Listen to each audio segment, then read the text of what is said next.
Mike, turn your games down. Our movie episode of Games My Mom Found. I am Mike Albertin, and who's solving a mystery with me tonight? Hey everybody, it's Kenneth Sanity, and I think you're a slimy, contemptible sewer rat.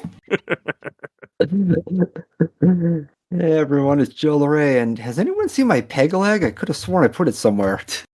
And from the YouTube channel Rich Kale, it's Richard Sampson and Tiff. I was so looking forward to having you here, and you've gone and upset me. I suppose there's only one thing left to do.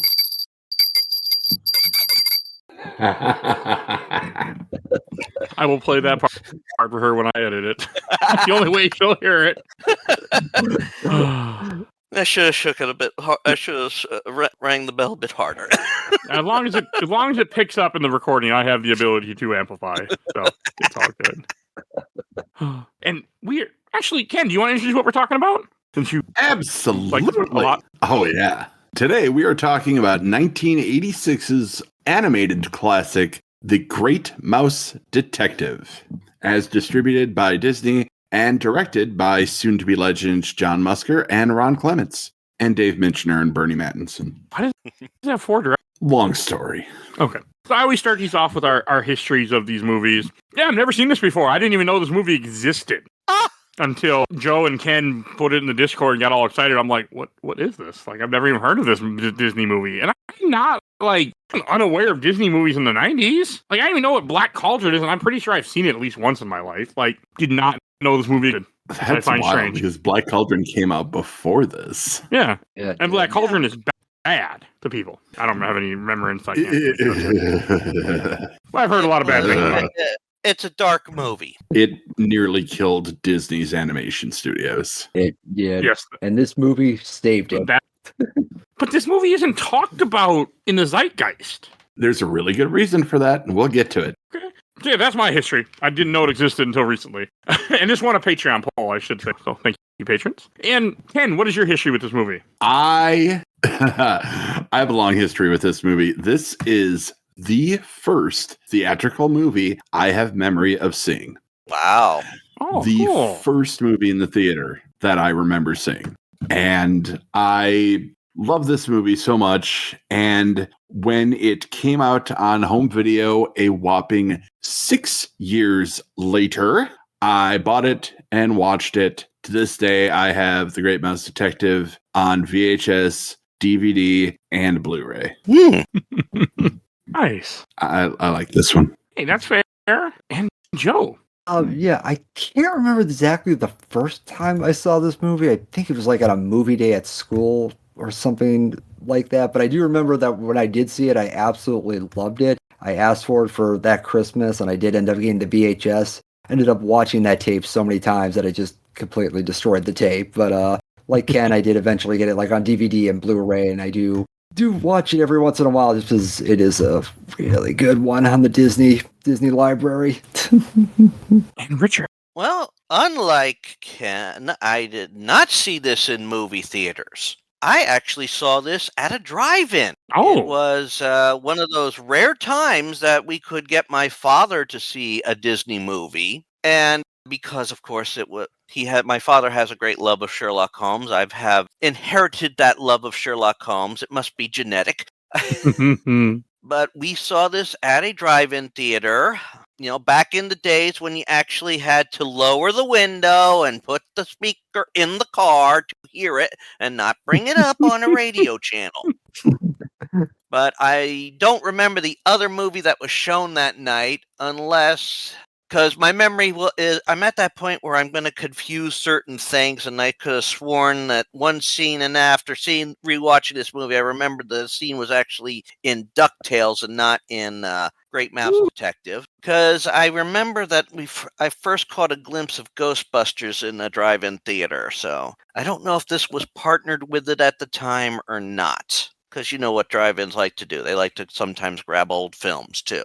Or show older films. Mm-hmm. Hey, in the words of a lawyer, when it comes to memory care, you don't have to worry that you misplaced your keys. You have to remember what your keys are for. That's part. And for no reason at all, I can tell you this much: if you start seeing little children running around and there's no one else can see, yeah, you got a problem, a very bad problem. In that case, if you're seeing little children run around and you're in a nursing home and there's no little children about, yeah, that's a sign that somebody's getting ready to go. Yeah, it usually is, unfortunately. Well, I took this to a sad accident. So, no, but I'm glad that you guys all joined. I'm glad that you guys have memories of this movie. I'm kind of surprised that I have no memory, but I'm weird with the 80s. I miss so many 80s movies, and I don't know how. Like, I don't understand how. So much when you don't even look into it, so.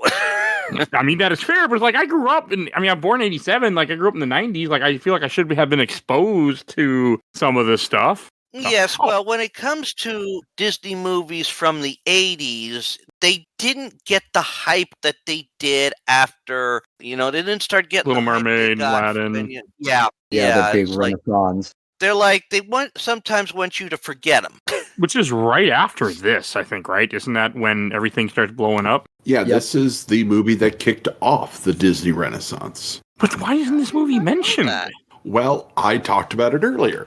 There was a 6-year time gap between when this movie came out in theaters and when this movie came out on home video. Oh. And that is a big part of why it's not brought up in conversations about Disney cartoon movie history. It's a long time, right? Or is that how things were back then? No. Okay. No, things were not that way back then. Well, I knew it wasn't like now where, hey, the movie's in theaters, it's on DVD. I think, though, that we were I think we were in the early days of people really starting to get stuff like VCRs and that. I mean, when the standard price of the VCR was something, was a high-cost item, even in the early 80s, it kind of gets hard to, get into you don't see the marketing for it. And the rental stores and that were just starting to pop up, I think, at that time. It's fair enough, but consider movies that came before this. The Fox and the Hound. People remember The Fox and the Hound. Yeah, right? I saw that one in theaters. Yeah, little movie called Tron. That was on VHS. Yeah, also would air on television. Even the weirdly strange Return to Oz was on VHS in less time than it took for The Great Mouse Detective. Return to Oz, is that movie with the... Oh, yeah, that movie was me as a kid. That movie traumatized a lot of people. This movie did not. You know what I also think it might be with this one? People all over the world know about Sherlock Holmes. Yeah. But not as many people know about Basil of Baker Street. I did not. I mean, I did not realize until this recording that it's based on a book. Series. Series of books, actually. Yeah, it's like 8 books or something, I believe. I had no idea. Yeah, they had some new ones come out in 2018. Yeah. Damn. Just looking that up the other day. That's impressive. Mm-hmm. So, Ken, I'm stealing Mike's line here. Yeah. So, Ken, what is this movie all about?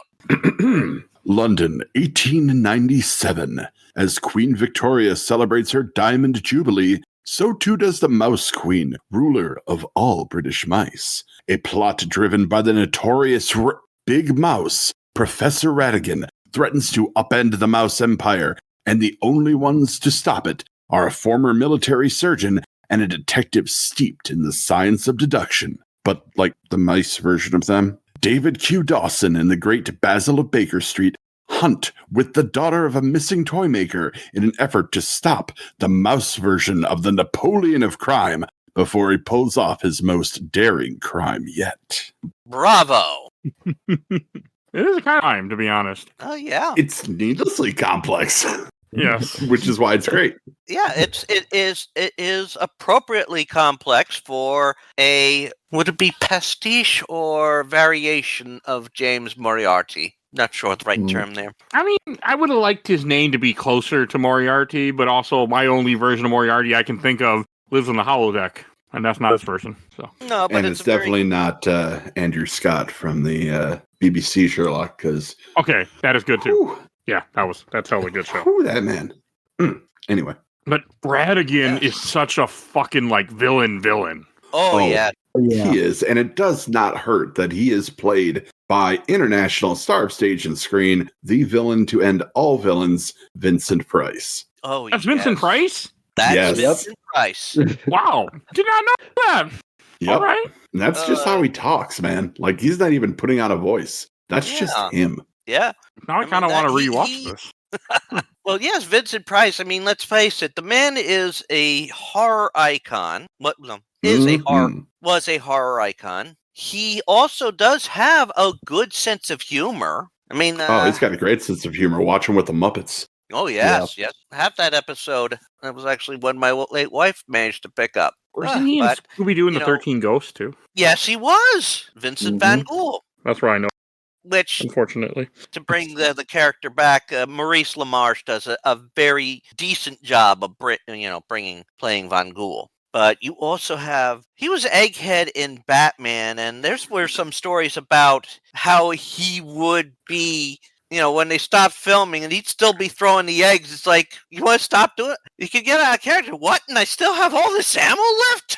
No. Yeah, So he's a good guy. Yeah. One of, I think, his best, most underseen movies is called The House of Long Shadows. And he is in it. Christopher Lee is in it. Peter Cushing is in it. It is a who's who of 70s Hammer horror films. And if any of you listening hear this, just go watch it. Please find it. Another movie I grew up with. It's great. This movie, better. And you really have to start, does open up to do an introduction of the characters to you. And it opens, of course, in a typical mystery way. Oh, yeah. Starting with the kidnapping, sweet. Yeah. Yeah. And a peg-leg bat doing it.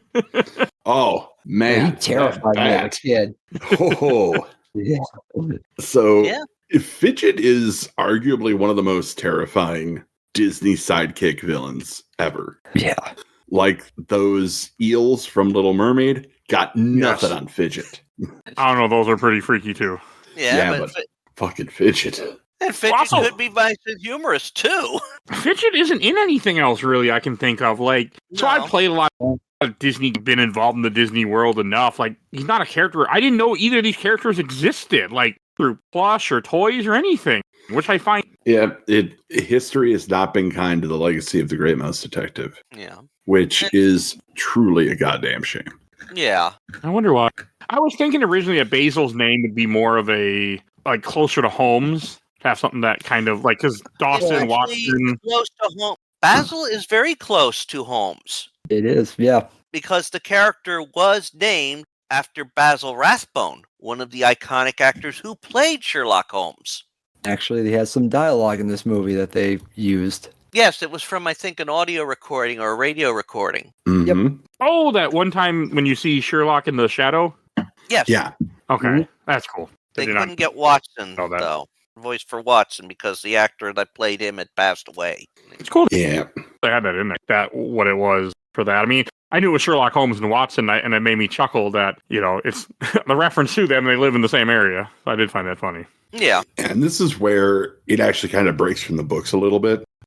Basil has a nice little mouse hole underneath Holmes's flat. Mhm. In the books, there's an entire city in the cellar of mice, like a mini London. Ah. That's cool. So it doesn't keep entirely, but as far as adaptations go, this is pretty solid. It's pretty Yeah. damn solid. And it should also be noted that even in the original Basil of Baker Street series, Ratigan was a mouse. Yep. But he was gonna be. The original character designs were kind of sickly looking.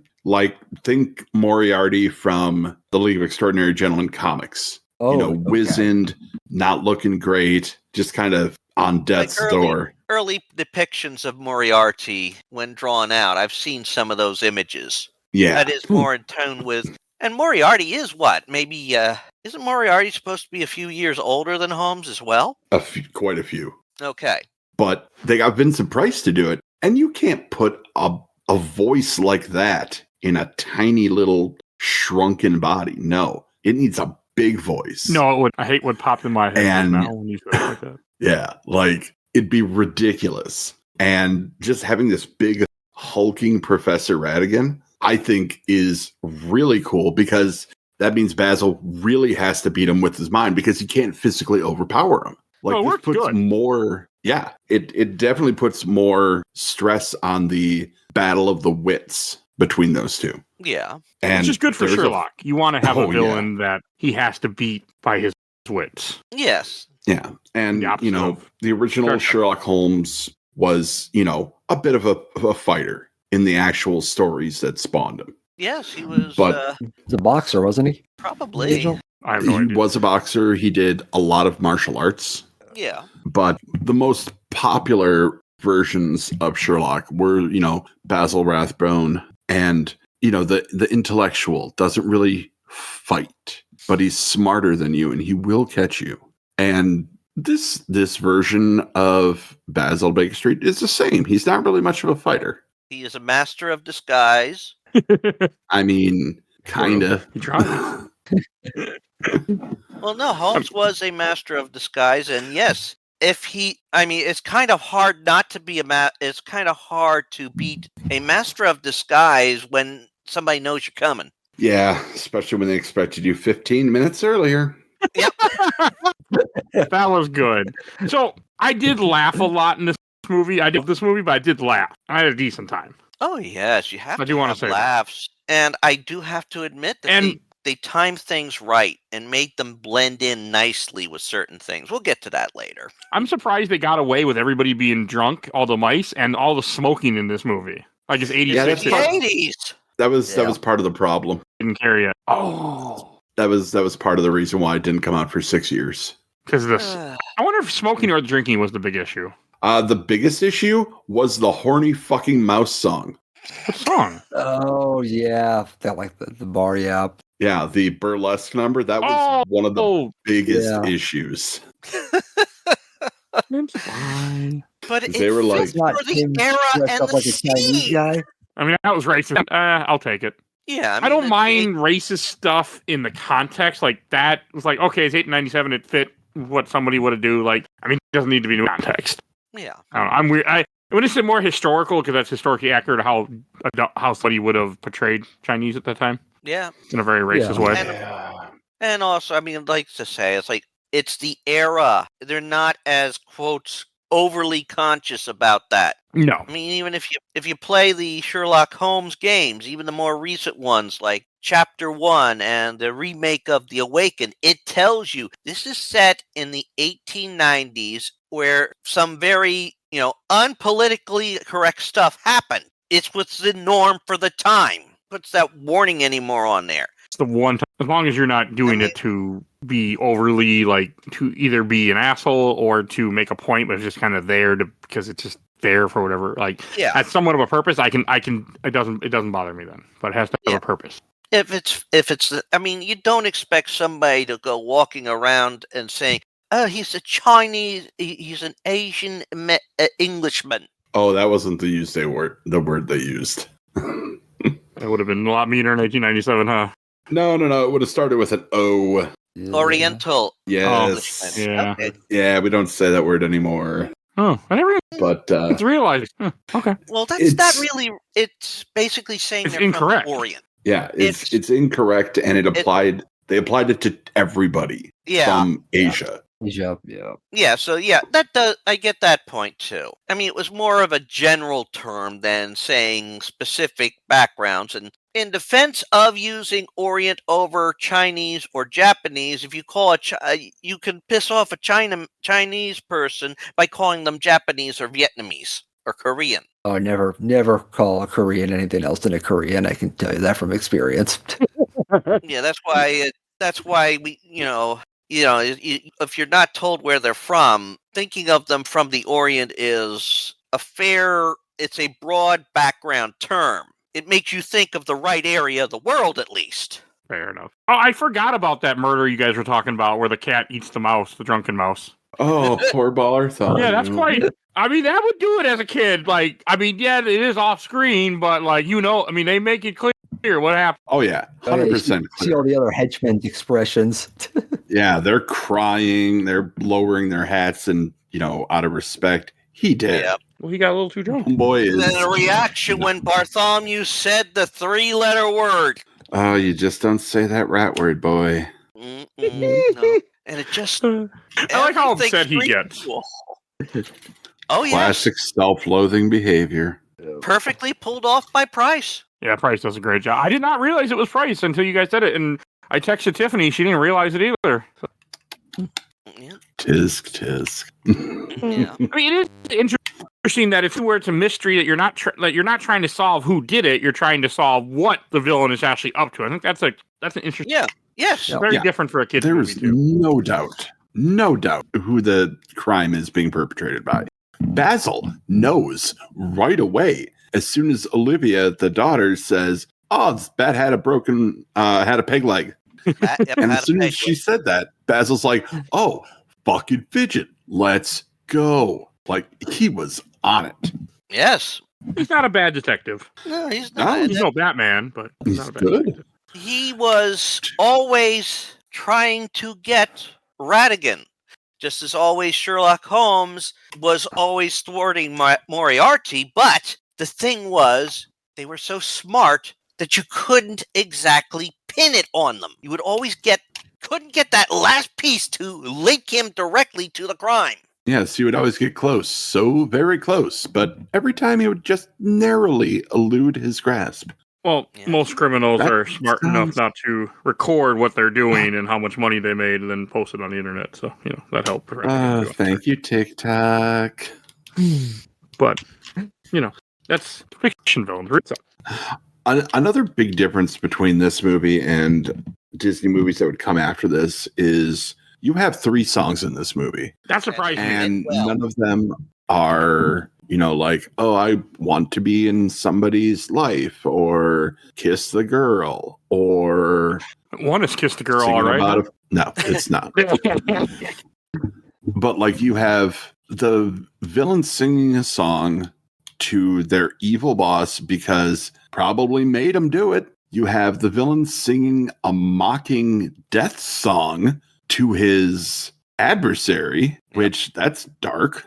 And you have the mouse burlesque scene, which, man, I'm watching it. I was like, watching it again recently. I was like, geez, I am amazed that this made it in this movie. But then I think about Black Cauldron and everything that made it in that movie, and I'm like, this ain't so bad. Well, the thing about that song, the second song, the Mouse Burlesque song, the singer actually wrote that song. Yep. Good old Melissa Manchester. I feel like I should know that name, and I don't. I guarantee you've heard her music before. Okay. I'd probably have to look it up again. I only looked as far as that she actually sang, that detail that she wrote the song. And here's what I She liked also about did the soundtrack. She also did the soundtrack for Fox and the Hound 2 in 2001. I made a second one? There's a sequel to that? Yeah, wait, what? It was a direct video release. Oh, yeah, they did like doing that in the 90s and 2000s, I guess. Boy, oh boy, I could think of one that could use some. Oh, wait, never happened. What movie? This one. Oh, But fair enough. well, there is Hey, a Aladdin sort had of 3. sequel to this. There is a sort of sequel to this, 3 Aladdin. but it was a comic in Disney Adventures. Not That the same. doesn't count. No, it gives us an answer to what happened to Fidget after the fall. He died? According to the comic, no. He survived that fall, and he now helps Olivia as she investigates supernatural stuff. Okay. I was going to say maybe he fell down the hole and lost his legs and had a spider. So, okay. A very... But, He's not Darth very... Maul. Yes. but the songs don't seem out of place. No, they don't. Because this isn't a musical. It's just a movie that happens to have songs in it. Yes, Yeah, and you can tell. Like, it's not the same. I think I like my music and I love Aladdin because of the songs. I mean, let's face it, the world's greatest criminal mind. That song fits in. I mean, what are you going to do? Everybody, we follow Ratigan, we don't use the R word. We follow Ratigan, and he's got this brilliant scheme. Well, yes, we're going to salute. We're going to boast about that. We're going to, tip our hats to Ratigan. Well, if history has taught me anything, if you work for someone that's going to murder you, if you don't tip your hat and act like they're the best boss, chances are they're going to murder you. Oh, and he applies that when they don't start singing right away. He starts ringing that bell. Doesn't even ring it, just holds it up. I do like how the villain has a cat and the hero has a dog. I do like that, actually. And Toby is a true tie-in. Yep, but Really? he is Sherlock's dog. Yes, although Oh, I did not know Yeah. that. yes, cool. he first appears in the Sign of Four. That story. Making him a basset hound is probably the closest they could come up with to how John Watson described Toby. And you can actually play sections in 3 of the Sherlock Holmes games as Toby. Oh, that's I do. cool. Yeah, I really like Basset Hounds. I had one for a little while. I mean, he's What? not. Toby isn't truly a basset hound, according to the description John Watson gives. Yeah, he's more of a mix, I believe. Yes, I a remember mix. off the top, yeah. A mix. Yeah, that's most But I mean, this helps really tie it into the source material of Sherlock Holmes in that case, because it is, this Toby is Sherlock's dog. It's a cool touch. Oh yes, it helps to really solidify where it is. I mean, obviously, Disney could not get away with doing a Sherlock Holmes movie. Wasn't he in the public domain by now? Or is he?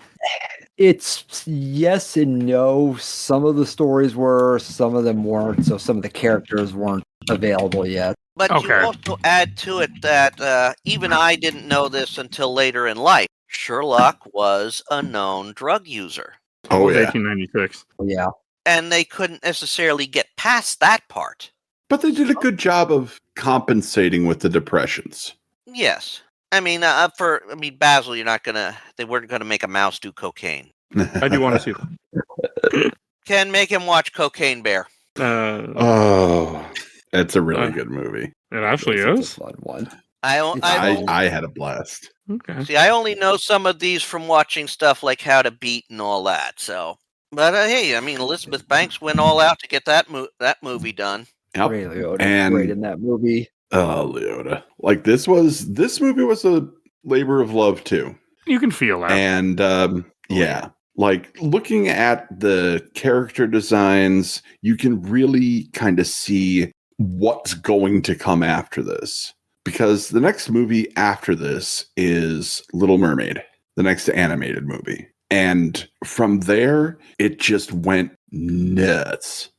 Yes, it does. Like Clements and Musker worked on this. This was their first movie that they directed. And then Little Mermaid, Aladdin, Hercules, Treasure Planet, a little bit of a beat, Princess and the Frog. Like they were great. They did amazing things. And it's sad because I think it was because it was so close to the Black Cauldron. This came out the year after the Black Cauldron. I'm sure that could have played a part because the Black Cauldron did so bad for Disney. Yeah.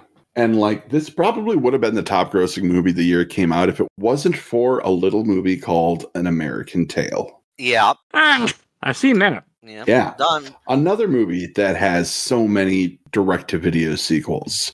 Yeah. I'm not bitter. I am bitter. Yes, I love yes, it. you are. I'm extremely bitter. I've seen some American for advertising as a kid. Yeah. Probably still in my And- parents' house. Well, here's something for you all to think about too. And Mike, you should.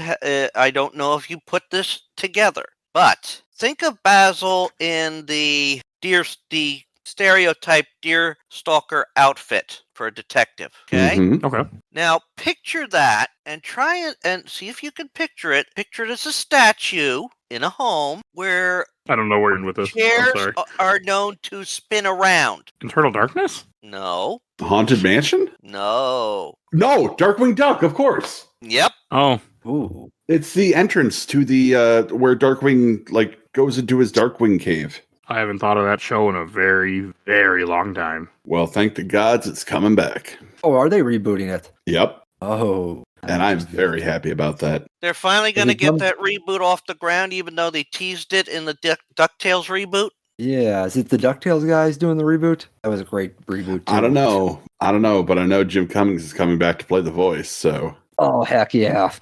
Well, they did have Jim Like, Cummings getting- come back and play the voice even when they put it in DuckTales. Because his So- character played the role and, of course, then went crazy and he's becoming Negaduck. Negaduck. Man, we could do a whole episode on Darkwing Duck. Probably I do love that several show. episodes. Only Duck on- is the game for NES. It's a great game. Yeah, so I had a He has a really good I had the comic Game Boy series port too. of it.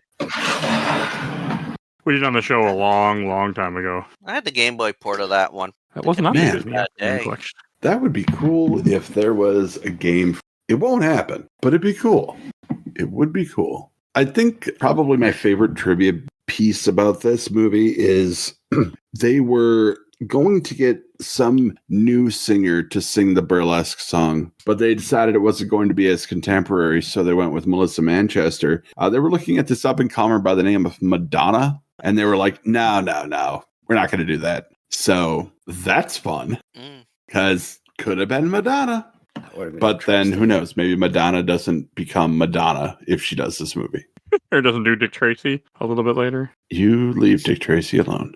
Yes, I'm still a little miffed I didn't get to join in on that one. The movie is special. It's a great movie. Anyway, so Get back to the this death great trap, movie. the death trap scene. That was good.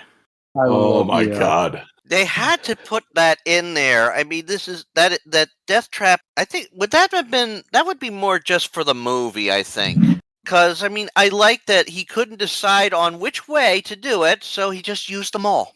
Perfect. I thought way that to was show really how cute. Evil he is. Yeah, it worked good in that way, being like, all right, we're just gonna first I'm gonna have this is gonna shoot you, this is gonna cut you, we're gonna make sure you're dead. Like, it also reminded me of Goldfinger. You expect me to talk? No, Mr. Bond, I expect you to die. It reminded me of Mousetrap, the board game, which is how convoluted it looked. Which was out at the time, I'm pretty sure. Oh yeah, Mousetrap's been along for a while. Yeah. Oh yeah.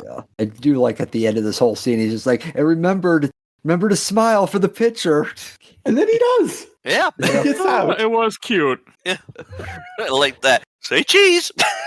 Oh, so much fun to figure out. You got to set off the trap at just the right time to make the angle, like the piece of iron holding down the mousetrap thing. You got to make that pop off to hit the gun, to shoot the axe, or to shoot the Bottle. crossbow, to get the crossbow to shoot the axe, to get the axe to split the mousetrap perfectly in half. Yep. And then the anvil hits hard enough that Olivia pops out of the bottle. That is okay. Look, it's not realistic, no. But is it cool?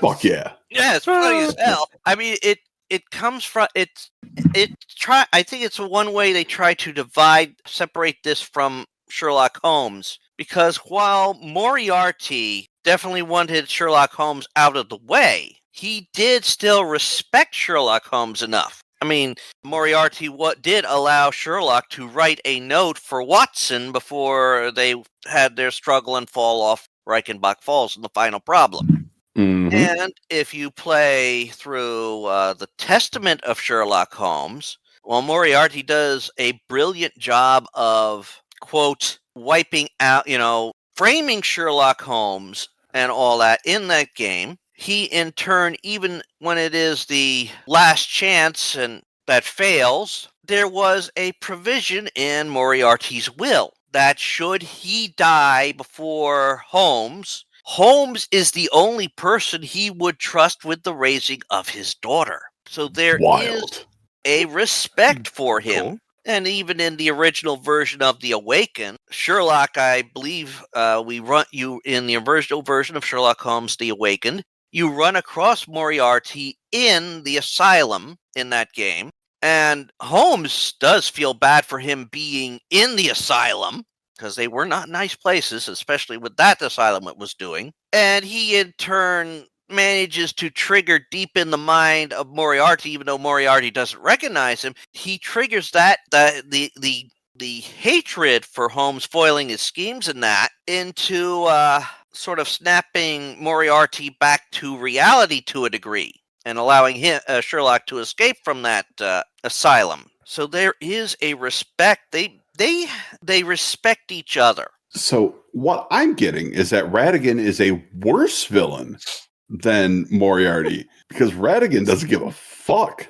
I mean, to be fair, Ratigan's trying to catch bodies. And that could be also part of Disney's, we know how Disney likes to stray from the source material. I mean, even my daughter and I agree that the biggest lie Disney has ever told is making Zeus look like a loving family man. Okay, yeah, that's a big lie right there. Now, the biggest lie that Disney ever told was saying that The Lion King was an original property. Oh, I think a lot of people agree that was more. I think it's like Hamlet. Well, yeah, but it was also stolen directly from the Kimba the White Lion anime. Okay. Like, directly. Yeah, there's like scenes for scene comparisons. It's kind of insane. I'm not surprised. Yeah. But you got that here, too. You got it here, too. Sherlock Holmes? No, from anime. Because if I don't say this, Phoebe's going to shoot me in the face. The final battle between Basil and Ratigan is in a clock tower in Big Ben. Yeah. And this was the first major use of computer-assisted animation in Disney. Like, the Black Cauldron did it, but they did it a little bit. This entire scene was mapped out with computers. I had that feeling when I rewatched it. Like, you can tell it looks great. Yeah. And that was taken directly from Hayao Miyazaki's The Castle of Cagliostro movie, the Lupin III movie. Oh, shit, you're right. Yeah. Oh, yeah. I've never seen that one. Neither. It's a good one. I recommend it. That came out in 1978, I think. And it was included here as a loving homage because, like, one of the animators was like, yo, I love this scene so much. I want to do something like it, but different. So that's how we got this amazing run through the clock tower, which is also so great because Ratigan completely loses his shit and goes feral. That was I love cool. it when he's doing the running and the animation. Oh, that was so good. Yeah, that was like good. He drops all pretenses of civility and becomes the rat that he is. Oh, terrifying. He went beast. He was going beast mode. Oh, big time. But his hair didn't turn gray. He didn't power up. Oh, God. Oh, but he ripped his suit. Nah. So I really do like the whole thing when he puts on the suit and he's like, look, I'm a military. Yeah. The queen's like, he's going to be my royal advisor and he's going to do everything. King, kind of pretty much. And I'm just like, all right, this is interesting. You have to admit that the plan, convoluted, funny, but it was brilliant. I mean, people are dumb. Apparently mice are dumb too. So, hey. I mean, you couldn't expect why do you need a toy maker in this plan? Because this toy maker is brilliant at building things. So, why would you need Fidget to go out, steal uniforms, gears, rods, and the girl? So where the hell did he put all that stuff? In the bag. Yeah. Big enough for all those gears. It was bag of holding. Just let it go. We had this discussion when it comes with writers and, back when we did At the Mouth of Madness, okay? Writers don't understand that stuff. Stuff's just cool. Stuff happens. Just let it go. Did you guys catch the Dumbo in the toy store? Oh, yeah. Yes. That was cute. Yeah. The little bubble blowing Dumbo. That was a nice little thing. It was. Another movie I've never seen. Oh, I saw it many, many, many, many years ago. You're not missing much. No, I didn't think so. It's fine. It's fine. It's racist as shit. Christ. Pink elephant scene scares the shit out of people, too. I'm sure a lot of early Disney is very racist. It's not as bad as Song of the South, but it's up there. And that movie will never be re-released. But they can never deny its existence because of Zippity Doodah. Yep. I think I was a little bit down to just what it is for what it is, but I think that kind of let me down a little bit from expectation. Also, I realized that when I see the word detective, I want the guy to wear a bat costume. I did realize that, too. Oh, yeah. Detectives did exist before Batman. Yeah. I can't prove it. Yeah. I won't trust it. Fake news. I Fake 100% can. It's fake propaganda. You refuse to watch film noir movies. So what am I supposed to do? Oh, you got Maltese Falcon, man. You got to one or watch two. the classic. Yeah, 2 words, Mike. 2 words. Sherlock Holmes. I know. I just know I prefer my detectives to fly. Well, give him the rear propeller to well, he did fly using the rear propeller from the from the craft. Yeah. Where's your god now, Mike? But I mean, this was. I just up and go in the bar. That was a good scene. Just like I know you have about the music, but just the way they're dressed up and everything. I mean, and I'm assuming Peter Pan is 70s, right? Yes. Okay, because that's a reference to Peter Pan, what Dawson is wearing, isn't it? To Scurvy or whatever his name is? Smee. It felt like a reference. It probably was a reference, but I know. I went with a disease that of his actual name. I know. Oh my god, no! I want a movie about Scurvy the pirate so bad right now. You don't even know. oh, you gotta Ken, you gotta get to playing the Monkey Island games if you've never played them, especially the recent one, Return to Monkey Island. I'm almost laughing. I'm playing it, and I'm laughing my head off when Elaine is trying to. She's retired from being governor, but she's trying to start up something to help prevent scurvy. Is it called Oranges? Boy. Yeah, she's having a conversation with the current governor of Melee Island, who is Carla the Swordsmaster. Oh my. Anyway, no, that is actually taken directly from the first book. They do dress up as a captain and first mate and try to get information from a kidnapping victim in the first book. So that was directly from the book, which I appreciated. I like that. It's cool. Nobody gets drugged, but the drugging scene is cute. A fun thing. Actually, it is appropriate for the time. It is appropriate for the setting too. And Holmes and Basil was onto it. And this is actually something that Sherlock Holmes would do. He would get in disguise and infiltrate places. How many times I've heard of it in stories and all that. He's disguised himself as a bum in an opioid place because he's trying to find somebody. Or he's disguised himself so that he can get back into England after the whole Reichenbach Falls incident. Holmes is an expert at disguise. Hell, they display that in the games too. I do want to listen to this burlesque song now. I think I need to watch this movie again at some point when I'm editing tomorrow. So it's a good movie too. I discovered while I was watching this movie again this time that not only do I remember every single line of dialogue, but I also remember every single word of song. Nice. So I was singing all of the songs along with the movie, and yeah, it includes the burlesque song. So, but I'm sure it's something that went over your head as a kid. So, oh yeah, at that age, yeah, it does. Did not realize how horny that song was. Like, it's not quite Hellraiser levels of horny, but it's plenty fucking horny. I do like the bartender where he just looks like someone from like the 1800s that just looks bad. I really like that. Yeah. Like everybody in that bar looks like a criminal, which is great because they're all criminals. Hey, and they're smoking in the bar. That's how you know this is the 1800s. Yeah. Oh man, I miss that. I don't. It fits for the source material. And that's probably also why. Well, not as much, but had some probably to do with it. I forget how much smoking was in kids' movies at one time. Smoking was in every movie at some time. Yeah. Well, everybody at one time. Yeah, it was a healthy thing to do, they thought, too, at one point. So it fits for the movie, and that's what's important. It does. It fits. No, I like it in here because it makes sense. I have no issue with it. And it makes up for the drug use. I mean, they couldn't put like smoking opium or anything like that in there. Well, they didn't even try though. Like they could have tried, they didn't. But it's not family friendly. They could have made a reference to something and just be like, no. But yeah, okay, I can get that it's not family friendly, but neither is the mouse singing, "Hey, fuck me, I'll fuck you." Yeah, but that was easier to hide in the song.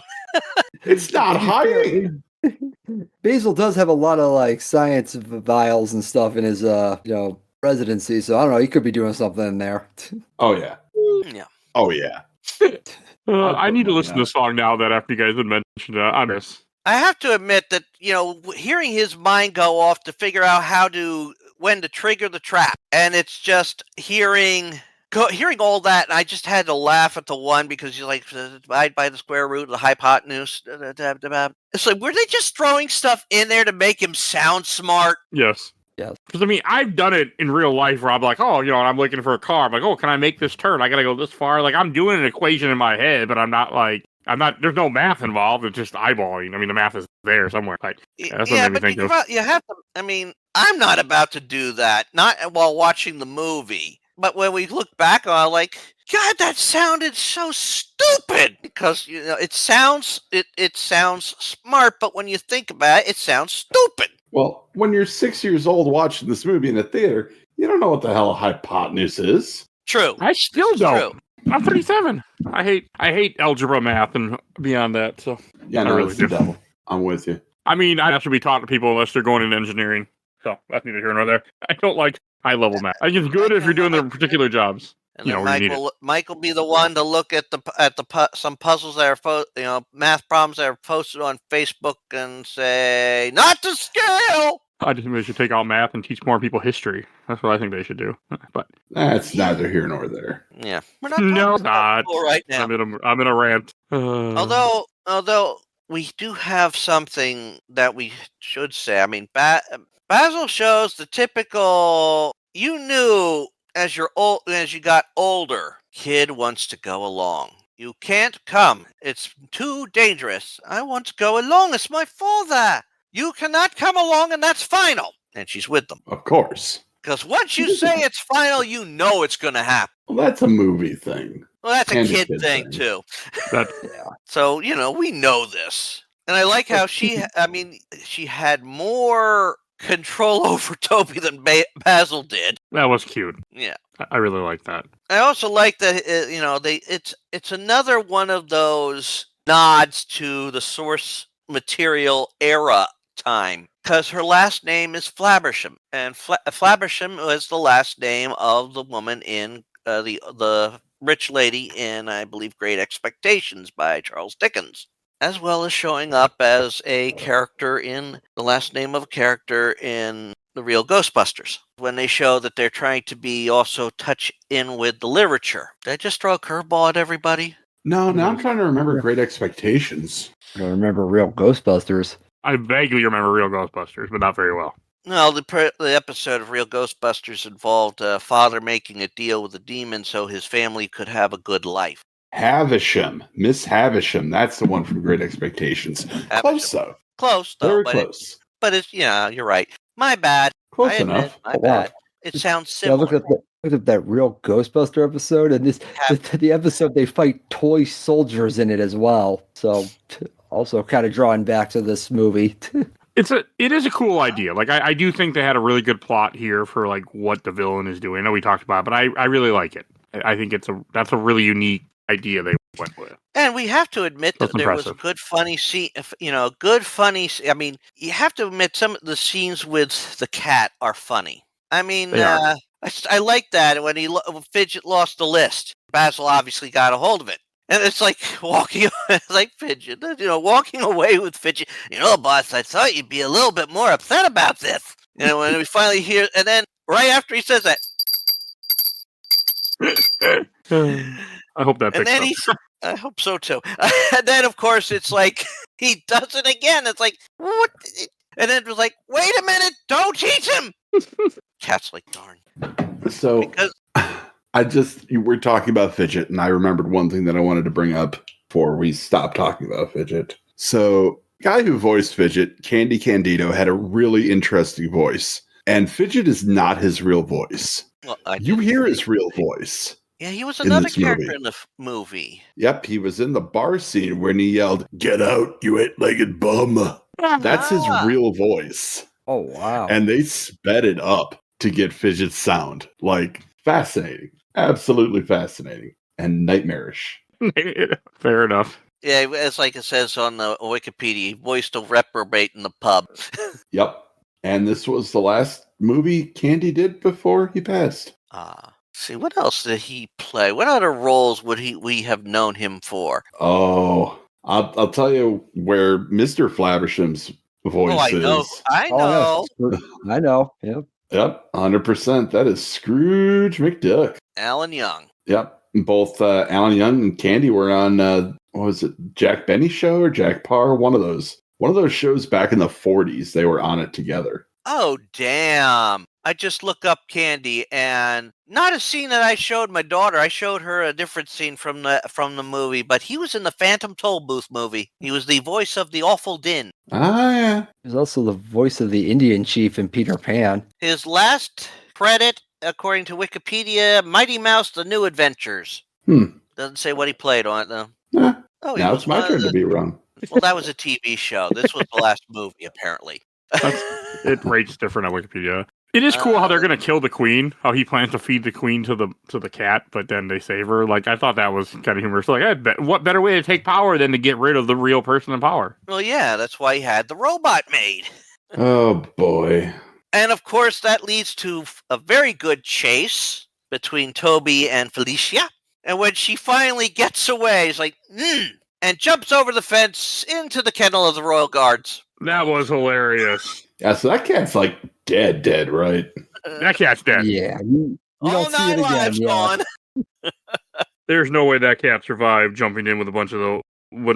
Yeah, I didn't think so. Yeah, you don't survive that. Yeah. And then they're trying to get away. And then, of course, the reveal of Radigan's plan goes. I mean, he obviously he forgot about Basil. Thought Basil was dead. Nice surprise there. I still like that. It's like, don't say it. That was it's funny how angry. Perfect. Also point out how he just brutally kills Fidget just by tossing him out. Well, if you're to believe a comic book, Fidget doesn't die. I don't think I believe the comic book. I've never actually read that particular comic either, so Yeah, I don't think I agree with it. I'm gonna say Fidget died. He was over the ocean. He had a broken wing. He couldn't fly. He could probably barely swim. He's dead. He's missing a leg too. Yeah. Well, maybe the peg leg helped him float. I don't know. I mean, but that would only help you float upside down. the wings could have been, help him stay at least to keep his head above water. Hopefully. Yeah, but if one wing is broken, I mean, you can't swim very well with broken arms. I think you die. I can't swim very well, period. So, of course, now he was also, but I mean, it was almost despicable that he wanted to throw Olivia overboard. And in some ways, that would have been the smarter move. Well, that would have stopped Basil from chasing you. That's for damn sure. Yeah, it would have stopped him from chasing. They would have gone down to save Olivia. Maybe Radigan can't let his underlings show him off. Oh, probably not. That's why it's like, oh, you think we should do this? Fuck you. I'm the boss. Bye. I mean, And in the just same pitches him regard, overboard. the same regards, she's his Radigan's meat shield. No one's going to try and hurt him as long as he has her. That's true. But also, they're going to keep chasing you as long as you have her. So he's gone into panic thinking. That is correct. His great plan got completely destroyed, so he is in panic thinking mode. And he's not really thinking that much, unfortunately. Well, the idea to show you that rage doesn't work. You need a clear head. He was caught in he was caught in a situation where he can't hide. He can't detach himself. His plan was literally almost 100% complete. This was the time that if anything went wrong, kerblooey. There's no denying. There's no hiding. There's no anything. He can't hide from blame. He can't, one step away, but you can't put it on me. No, it's on him. I mean, you think Moriarty could have been a professor of mathematics and still run a criminal underworld if he could have everything tied to him directly? No, probably not. No, you gotta, be a hidden villain, not obvious about it. Not you are the hidden villain until you have your all-in plan. I mean, there was still rules being made by the monarchy at this time, I think. Yeah, 1890s. Yeah, it's still. I don't think it switched over yet. So yes, no, it was absolutely it was actually Queen Victoria's Diamond Jubilee in 18. Yeah, so that's cool. Very they worked monarchy. that in. I like that. Yeah. Again, that's also a thing. I mean, Victoria was, she was still monarch at the time of Sherlock Holmes. So yeah, it does fit in. But he's in a position where he's all in, and if it goes wrong, he can't crawl back into the shadows. He's already in the front, which, well, I mean, doesn't work. Mob boss, for example, you can't be out in the light. To be a good villain for what he's trying to do, you need to be in the shadows, and that's why everything falls apart for him at the end. Yep. I mean, if we can all learn from Tony Soprano, we can all learn from Radigan. Yeah, I was thinking of John Gotti. That worked out great for him. So, a real person. I said Tony Soprano was based on a real person, too. A couple of them. Yeah. Probably. There's one for sure where when Tony Soprano met the guy with an autograph. I forgot the guy's name, though. I just know he ran a hockey team at one point called the Trashers. So. But it just, it's perfect. I mean, he's not going to come back. So it's basically, this is the equivalent for Ratigan and Basil of Reichenbach Falls. Yep. And except, Holmes comes back, or Basil comes back right away in this one. Yeah. Like there's no pesky not alive period. Yeah. I don't know. I just, look, if we can get Aladdin 2, Return of Jafar, we can get The Return of Ratigan. It's not too late, Disney. Yeah, but no Vincent Too bad Price. that this never got a sequel, Yeah. especially since this launched, the new era for Disney. It is too bad. Well, they could get a good facsimile of him through Maurice LaMarche. Yeah, but I don't know if it'll ever happen. I think that boat's well and gone, unfortunately. I mean, considering I didn't even know this movie existed until you guys, yes. And it also, basically it comes down to you need a plausible explanation for him surviving. I mean, let's face it, Moriarty is definitely dead at the end of the final problem. He is definitely dead. He's never come back. If you go by the League of Extraordinary Gentlemen, he too also survived. He did survive the fall, and they basically thwarted Sherlock from doing it, faking his death. If you go by Sherlock Holmes in the 22nd century, Moriarty only survived because he somehow got frozen in ice. That sounds like someone else.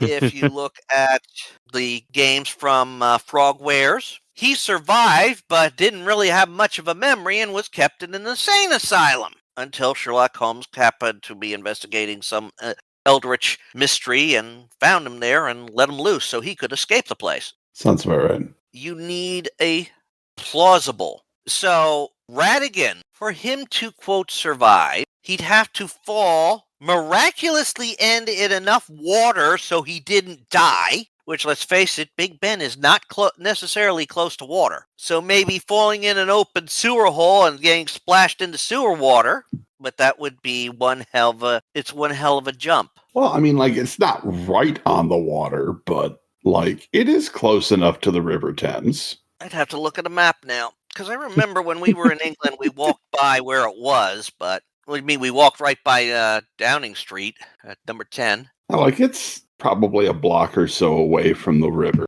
There's a way around it, I'm sure. And that's looking at it through today's, geography. Yeah, Who knows what it looked like back 30 years ago.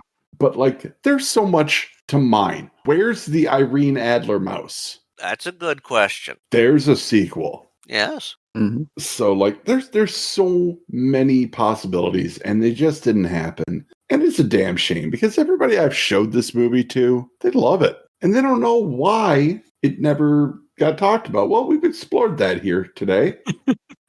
So wondering the same, for the record. So now we know, and it's shitty, but we know. And at least we know, I guess. Yeah, so it is this is a very good movie. It's done right. Probably, and this was before Disney was ramming showing commercials for movies like a year prior and ramming it down your throat. And the fact that this movie only took a year to be made, that's impressive. Yeah, that's pretty quick. Very impressive. Right, any other things you guys want to say about this movie? Should we go to Shelf Stacker Box? Let's see. We mentioned Toby and his link. We've mentioned how pacing was good. Yeah, I think we covered everything. And Joe, why don't you go? This is obviously very easily a shelf for me. I love this movie through the characters, the voice actors, the animation. I know a scene we briefly touched on, but that toy store scene is just amazing. It's creepy, but also very entertaining at the same time. Yeah, that was a classic, and everyone should definitely check this out. And I mean, this is a movie that deserves a lot more attention than it gets. And Ken. Surprising nobody, this is absolutely on my shelf. This is a movie that, not that close, but it's the only movie that's come close to the amount of times that I've watched as many times as I've watched Creepshow. So, I've probably watched this movie at least 50 times. I love it. It's just, it's a movie that I could just put on and be happy to watch it. It's fun. Go watch it. It's streaming on Disney+. Go out and buy the Blu-ray. Let's make Disney remember this movie. Let's make them angry that they missed out. Yeah, I don't know why this movie is not talked about. I mean, I know we already talked about that, but yeah, I agree with you. Yeah. Okay, what's in the stack? The movie was all right. I didn't hate it, didn't love it, but I'm glad I saw it. Introduced me to something new and from the 80s. So, hey, you checked another box off for me. Hooray! So, but I'll get in at some point. I don't think I was in the right mood for this movie when I watched it. I've just been a stressful week, and I was like, okay, I have time today, and I'm gonna watch it today. And it was Wednesday, but I'm gonna give this movie a try again one day when I was like, I don't know what to watch. I'll just throw this on and see what I think. So, but I will give it a try again. Okay. And Richard. You know, I was actually first thinking I was going to put this in stack, but you know, after we've been talking about and all that, I got to put it on the shelf because this is so unlike what you see of Disney movies. I mean, it didn't shy away from the stuff that was prevalent.